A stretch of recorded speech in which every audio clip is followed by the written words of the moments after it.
This is how I secured a for sale by owner listing. It's a story time. I saw a Facebook post because Facebook is just a bucket of information, right? And there's a bunch of people on there posting all the time. I have a Facebook friend on there that is also a lender, and he posted that his neighbor was selling his house for sale by owner and that we reach out to him directly. And at the time, I had buyers that were actually looking in that area. I was like, hey, what's his information? Let me talk to him. I want to get out there. I want to see the house. The best thing you can do as a real estate agent is try to find off-market deals. If you can get into something before it even hits the market, do it. I'm thinking for sale by owner, we'll see how this goes because some people can do it. Some people have the education behind them to sell real estate as a for sale by owner, but most don't. And I'm sorry to break your heart, but most don't. I called this guy, I made an appointment with him, and I went out to see him, and he showed me the house, we talked. I was there for freaking 4 hours. 4 hours, like that's crazy. The things we do as real estate agents. He's an older gentleman, great guy, veteran, sales guy. He sells cars, ladies. He knows it all. He's been in the business for a long time.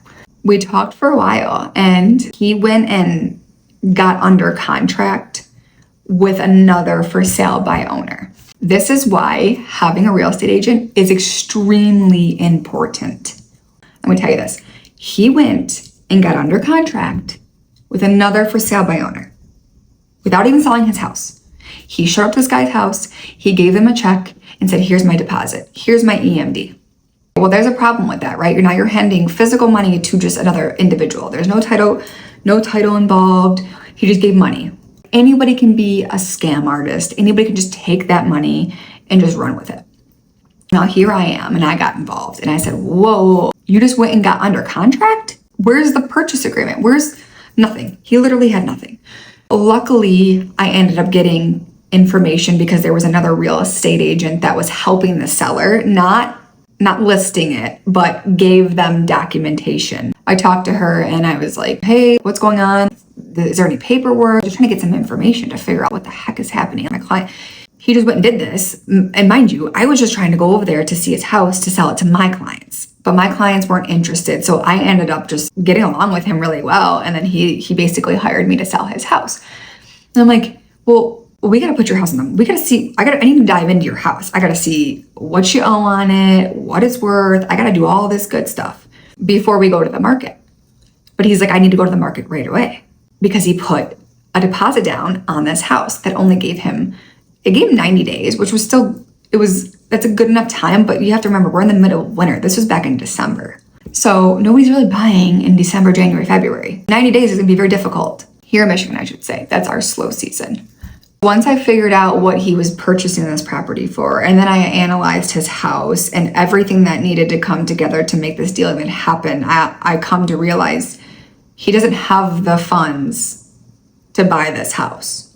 And not to mention he has a reverse mortgage on his current house because he's an older, elderly person.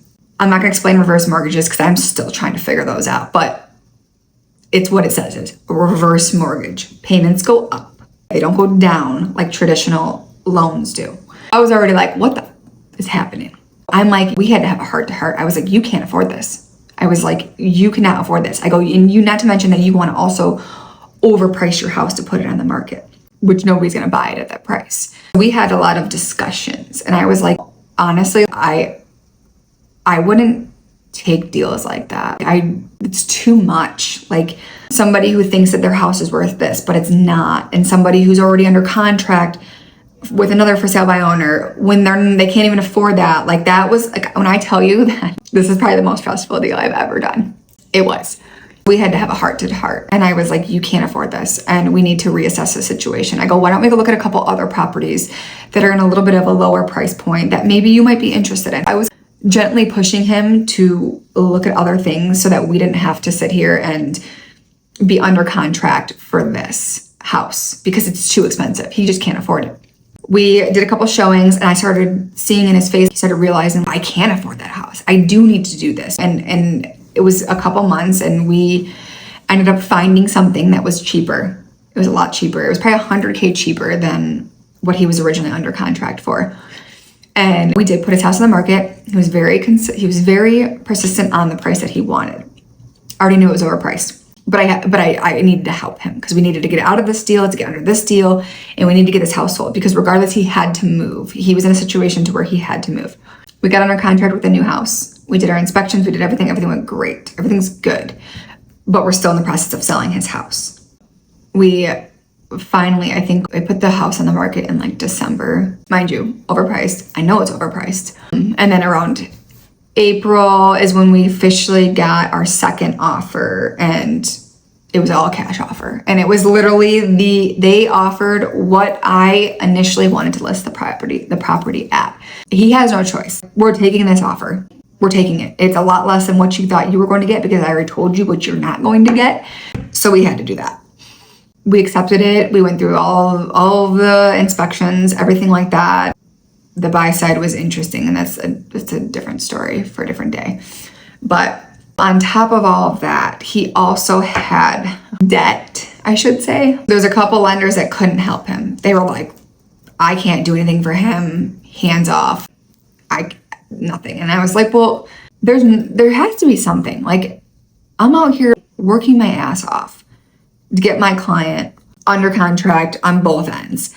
And we ended up finding a local credit union here in Michigan that actually was able to consolidate some of his debt and then give another little bit of a loan, like a mortgage, I should say, on top of it, because he was going to be paying majority of it cash from his proceeds from his house, but he still needed a little bit more to get to the purchase price of the new house. We actually found somebody that was able to consolidate a bunch of the debt and do a mortgage all in one. It's crazy. The amount of different things you can do out there is crazy. You just need to know how to do it and who can do it. It's not for everybody. I'm not saying take that route, because just don't. But in situations like this, it's what we had to do. After everything was said and done, we literally closed on both houses. And it was 4 months of so much stress. I felt so bad for him. He's like a 76-year-old guy, and he's like a 13-year cancer survivor. He is a spitball. Like, him and I, we're in July right now, and we talk all the time still. All the time. I call him, he calls me. He renovated his new house. I went over there and seen it. I take my kids. Like, he comes, like, we're like the best of friends. And that's what I love about working with my clients, is that you're not just another person to me. You are literally family at this point. If I'm spending all this time and energy with you, we're going to get to know each other. We're going to get to know each other in and out. You're going to know my family. I'm going to know your family. Like, it's an intimate thing. And I view it as a connection versus just another sale or a transaction. Because I could have easily walked away. And honestly, the commission was like, it should have been a hell of a lot more. We'll just say that. But I had to help him. And I truly believe that karma will fully come back in good ways for me, because I did such a good deed. And I feel like it has. But yeah, every situation is different. And you just need to like be prepared. And it doesn't matter how many years you've been in the industry, because you're always going to learn something new. Sure, you may know more, or you've been through certain situations, but nobody could prepare you for some crazy shit like that. If anybody's looking to buy and sell, just reach out to me anytime.